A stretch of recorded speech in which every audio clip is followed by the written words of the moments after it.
When I was interviewing all these people of various religions back in the mid-90s, I thought I should include some viewpoints outside of mainstream society. So one night I was driving home through a neighboring city, and there were two fairly obvious hookers at an intersection, and I had my tape recorder with me. But I drove past them, thinking I'm not that keen on spending money to interview somebody who's probably a drug addict and has nothing of interest to say and smells like she's been smoking nonstop for the past decade. But a few blocks further, I turned around, figuring an interview with a prostitute is not going to just fall into my lap. I should take this opportunity even though it may go nowhere. So I went back. And an attractive, nice-smelling blonde hooker named Heidi agreed to talk for half an hour for $30.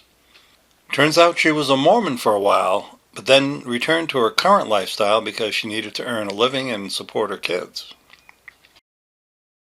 Question, what did I have? Do you belong to a particular religion? So, did you? I did up until about 5 months ago. Yeah. I was part of the Mormon church. Oh, really? Yep. No Latter-day kidding. Saints.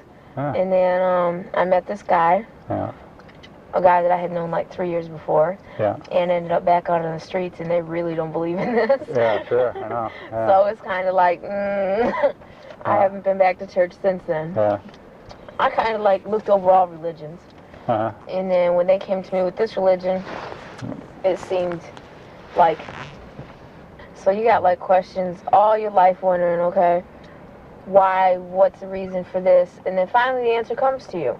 Mm-hmm. And, you know, even little situations, you know, and that's why I chose the Mormon religion, because it was like, this is the answers.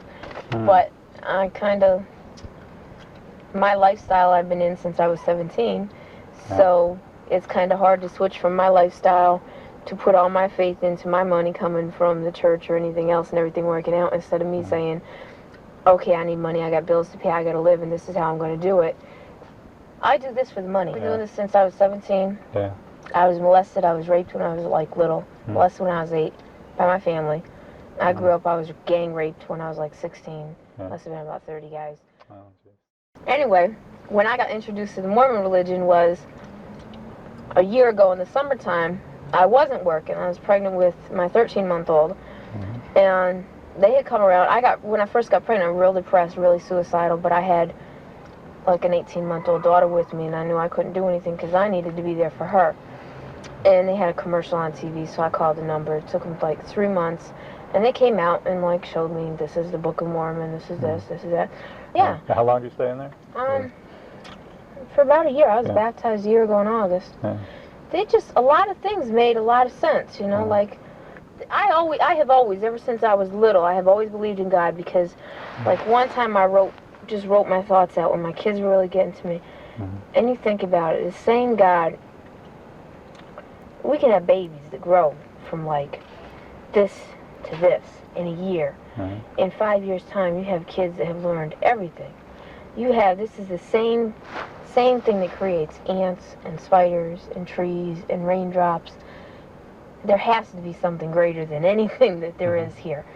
No, actually, do you know what? Mormons don't believe in a hell.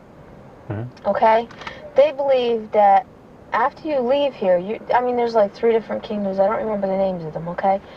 The one kingdom are the people that really, really live their life holy and righteous, okay? So they're going to be closer to God than the people that didn't, but none of us are going to live in like this hell, purgatory, eternal damnation. And it just, after going through so much from like 8 to 17, when I started doing this, there's just that part of it that says, for the first time in my life, I have a choice whether I want to or not, and I'm getting something out of it. Yeah. You know, I'm not being forced into a situation, and I'm getting something out of it. So by being in this situation, it gave me the sense that I can say no.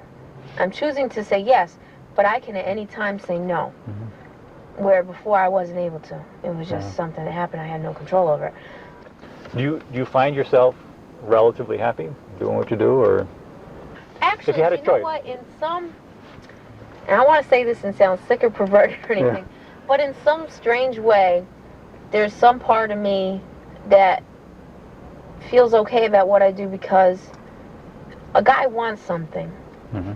I want something. And I'm giving him what he wants. Mm-hmm. I have like a regular date that I see in Scranton. He's been married 23 years now, okay? I see him 3-4 times a week. His wife won't sleep with him. I see him, his wife won't sleep with him. He has like no intimacy at all. So I give him that. Mm-hmm. And in a way it makes his life, you know, just like any guy out here, every guy that pulls up to me and dates me is just as much of a human being as I am. And they just happen to, I want this, and instead of going out, spending all this time at a bar, maybe I can't get a girl, maybe this, that, you know what I mean? He can just say, here's the money, I want it, that's it, it's done. That's the end of it, you know? He gets what he wants, I get what I want, that's it. So, but, okay. Okay. Are we done Want to now? go back on the same place, or do Yeah. you want to? Make a right and then let me out. I hear. Well, we're being interviewed by somebody. This is good here. Okay. Thank you, Bye-bye. Susan. Nice meeting Sure. you. Good luck to you. I think a key appeal of Mormonism for Heidi was its welcoming, non-judgmental attitude. But if she had stayed in Mormonism longer, say another year, I think she would have found judgments and expectations coming out of the woodwork. The judgments don't come until they're sure they have you hooked, because they don't want to scare you away before then. But once you're fully in, you don't make progress as a Mormon unless you attend services, you tithe, you marry within the church, etc., etc. Even though Mormon theology teaches that pretty much everybody ends up in one of their 3 levels of heaven, and only apostates who speak out against the church actually go to hell, nevertheless, the concept of hell is used to elicit fear in Mormons and keep them in line. This, Heidi would have eventually found out, to her chagrin, had she stayed in the church.